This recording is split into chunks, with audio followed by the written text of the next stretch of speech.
Bonjour à tous, j'espère que vous allez bien. Un peu de biochimie au menu pour ce soir? Allez go, c'est parti.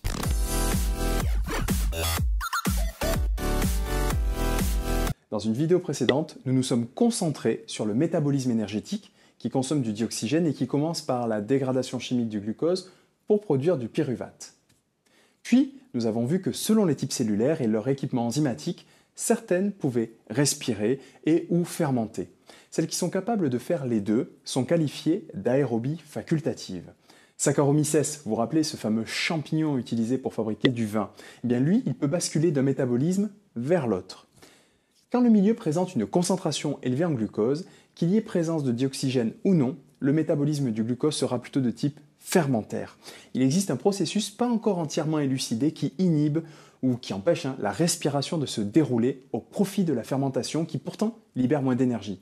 Il a été montré que la dégradation du glucose par voie oxydative est plutôt lente et vite saturée. L'idée pour la cellule, c'est d'utiliser rapidement cette ressource en excès et d'en tirer profit. C'est un effet que l'on appelle l'effet Captree. Je n'en avais pas parlé dans la vidéo précédente sur la fermentation qui apparaît ici. C'est maintenant fait, donc n'hésitez pas à cliquer sur la vidéo pour la revoir si besoin. Dans la vidéo d'aujourd'hui, nous allons nous focaliser sur un cycle biochimique se déroulant dans la mitochondrie. Ce cycle, c'est le cycle de Krebs. Regardons de plus près. Le pyruvate se trouve dans le cytosol de la cellule. Il pénètre dans la mitochondrie. Or, elle possède une double membrane. On parle ici d'enveloppe mitochondriale. Faisons un zoom pour voir le chemin emprunté.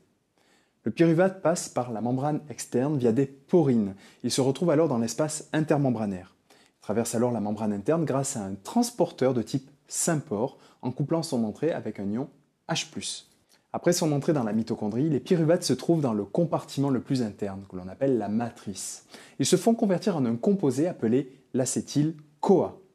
Alors je vous ai volontairement simplifié les réactions sans vous écrire tous les intermédiaires. Alors je vous fais apparaître ici seulement les produits intéressants à retenir pour la suite de ce sujet. Alors le pyruvate mitochondrial entre en contact avec un complexe multi-enzymatique très volumineux qui se localise exclusivement dans la matrice. Ce complexe s'appelle le complexe pyruvate déshydrogénase et il est composé de 3 enzymes. Il fonctionne d'ailleurs avec plusieurs coenzymes.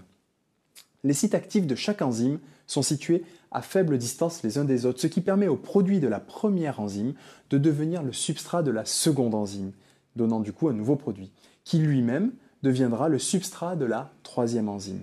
Donc nous sommes ici dans le cadre d'une catalyse qui est coordonnée et séquentielle.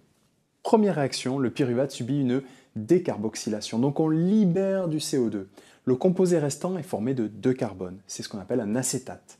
Cet acétate se lie à un coenzyme appelé coenzyme A. Alors souvent il est simplifié sous l'appellation CoA ou CoASH. Et ça nous produit du coup de l'acétyl-CoA ou de l'acétyl-coenzyme A. Ce composé contient environ 31,4 kJ par mol, c'est-à-dire beaucoup plus d'énergie que l'acétate simple. C'est au niveau de la liaison thioester formée que se trouve une partie de l'énergie libre. Enfin, on forme également du pouvoir réducteur sous forme de NADH-H+. Allez, écrivons ensemble le bilan de la réaction globale. On parle ici de réaction de décarboxylation oxydative du pyruvate. Pyruvate plus coenzyme A plus NAD+, donne de l'acétyl-CoA, du pouvoir réducteur sous forme de NADH+, et du CO2. Et notez bien que cette décarboxylation est la première étape de la minéralisation de la matière organique carbonée. Et pour rappel, une partie de l'énergie libre de l'oxydation du pyruvate est mise en réserve dans la liaison thioester ainsi constituée. On y reviendra tout à l'heure. Maintenant, dézoomons ensemble et revenons au niveau de notre mitochondrie. Nous venons de voir comment, à partir de notre pyruvate, nous pouvions former de l'acétyl-CoA dans la matrice mitochondriale. Mais le pyruvate n'est pas le seul composé capable de donner de l'acétyl-CoA. Il existe de nombreuses autres sources. Par exemple, vous avez les acides gras qui sont eux aussi capables d'en former. Donc ils doivent subir une activation au préalable, ça donne un composé que l'on appelle l'acyl-CoA. Pas l'acétyl, l'acyl-CoA. Il traverse les membranes également par un système qui lui est différent de celui que nous avons vu pour le pyruvate. Et une fois dans la matrice mitochondriale, il subit alors un processus complexe que je ne développe pas dans cette vidéo. On appelle ça la bêta-oxydation. Et cette bêta-oxydation produira aussi de nombreux acétyl-CoA. Ils pourront être utilisés aussi dans ce cycle de Krebs. Ça fera l'objet d'une prochaine vidéo. D'autre part, notre acétyl-CoA peut aussi être produit par certains acides aminés, soit directement en acétyl-CoA par dégradation, ou alors par intermédiaire de réactions supplémentaires. Voilà, allez, pour qu'on puisse y voir plus clair, effaçons toutes les voies détaillées qui apparaissent sur votre écran et partons simplement de notre acétyl-CoA. Ça y est, nous sommes au départ de notre cycle de Krebs. Avant de démarrer, une petite question s'il te plaît. Pourquoi est-ce que ce cycle est appelé cycle de Krebs? Ok, allez, faisons ensemble un petit encart historique. Ce nom provient d'un médecin, Hans Adolf Krebs, qui est né en Allemagne en 1900 et qui est décédé en 1981. Il étudia au départ la formation de l'urée dans des tranches de foie de rat et décrivit en 1930 le premier cycle biochimique où un métabolite initial est régénéré par une série de réactions intermédiaires. Alors il est d'origine juive et avec la montée du nazisme à cette époque-là, il est contraint de partir en 1933 à Oxford. Et là, il découvrit une chose très intéressante sur des broyats de muscles pectoraux de pigeons. Cette chose, c'est le cycle de décomposition du pyruvate qui provient lui-même de la glycolyse. Toutes les réactions se déroulent dans les mitochondries et font intervenir des acides tricarboxyliques, c'est-à-dire des composés organiques possédant 3 groupes fonctionnels carboxyles. Vous savez, la fonction COOH. Le cycle qu'il décrit est nommé cycle des acides carboxyliques. C'est pour ça que dans de nombreux livres, vous pouvez encore voir le cycle de Krebs sous cette appellation-là. Ce sera que par la suite qu'il sera appelé cycle de Krebs en hommage à son découvreur. En 1953, Hans Adolf Krebs aura le prix Nobel de physiologie et de médecine pour toutes ses découvertes. Allez, partons ensemble au niveau des étapes réactionnelles de ce cycle.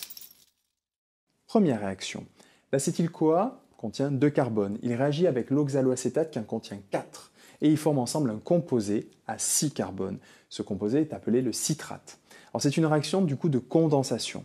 L'énergie nécessaire à la condensation provient de la coupure de la liaison thioester de l'acétyl-CoA. C'est une réaction très exergonique. Elle est irréversible et favorable au démarrage du cycle. Voyons maintenant la réaction à partir du citrate. Pour que ce soit clair pour vous, je vais enlever la coloration de la réaction précédente. Ici, regardez, le citrate devient tout blanc. Réaction numéro 2. Alors, cette réaction se déroule en plusieurs sous-étapes. La première, le citrate est d'abord déshydraté par une enzyme, puis rapidement hydraté. On forme du coup ce que l'on appelle l'isocitrate. On le nomme ainsi car si vous regardez de plus près, rapprochez-vous, vous verrez que cette réaction transfère le groupement OH du citrate sur un autre atome de carbone. Et ça forme l'isocitrate. Cette deuxième réaction est une isomérisation. Troisième réaction. L'isocitrate subit plusieurs réactions. La première est une oxydation par le coenzyme NAD+. On forme alors du pouvoir réducteur sous forme de NADH+. Puis le composé produit subit une décarboxylation oxydative, donc on libère une molécule de CO2.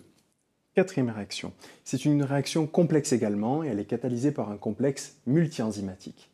Tout d'abord, l'alpha-cétoglutarate subit une oxydation par le coenzyme NAD+, puis une décarboxylation oxydative, donc on libère de nouveau une molécule de CO2.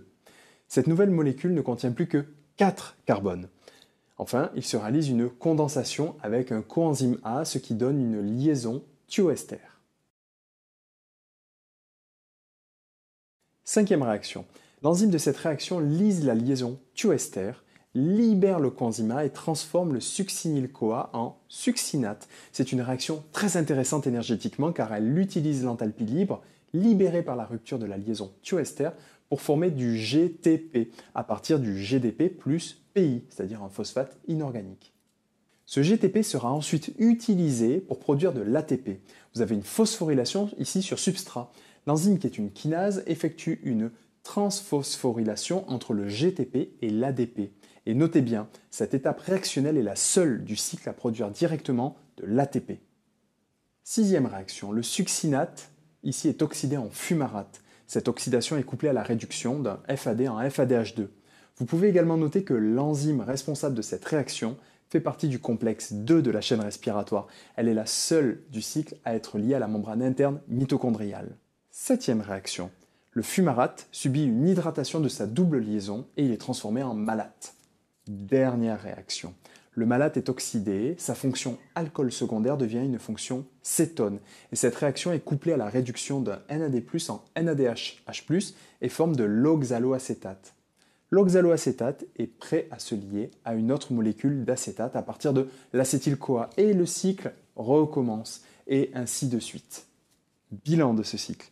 Lorsque le cycle a fonctionné une fois, le groupe acétyl de l'acétyl-CoA a été complètement oxydé en 2CO2, on produit un ATP et on réduit 3 NAD+ en NADH+ et 1 FAD+ en FADH2.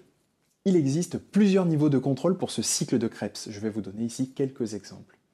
Premièrement, il peut être contrôlé par la quantité des substrats disponibles et notamment l'acétyl-CoA. S'il se trouve en faible quantité, ça limitera le flux de matière dans le cycle. Deuxième point, ça concerne la disponibilité des coenzymes oxydés. Là, je parle des NAD et FAD. Si l'activité de la cellule est faible, le taux de NADH reste élevé et donc celui du NAD+ reste faible. Ça limite la vitesse des réactions qui utilisent cette forme oxydée comme accepteur d'électrons. Par contre, si l'activité métabolique de la cellule est intense, à ce moment-là, la réoxydation rapide du NADH augmente le taux de NAD+ disponible. Troisième point. Certaines enzymes qui interviennent dans le cycle, alors je ne les nomme pas à l'oral pour alléger le discours, mais vous avez vu que pour chaque réaction, je les ai écrites dans la vidéo. Eh bien, certaines enzymes sont contrôlées par des effecteurs allostériques qui sont les produits finaux ou intermédiaires de la suite réactionnelle. Alors je vous indique ici la régulation des étapes irréversibles. La première est la réaction donnant de l'acétyl-CoA à partir du pyruvate.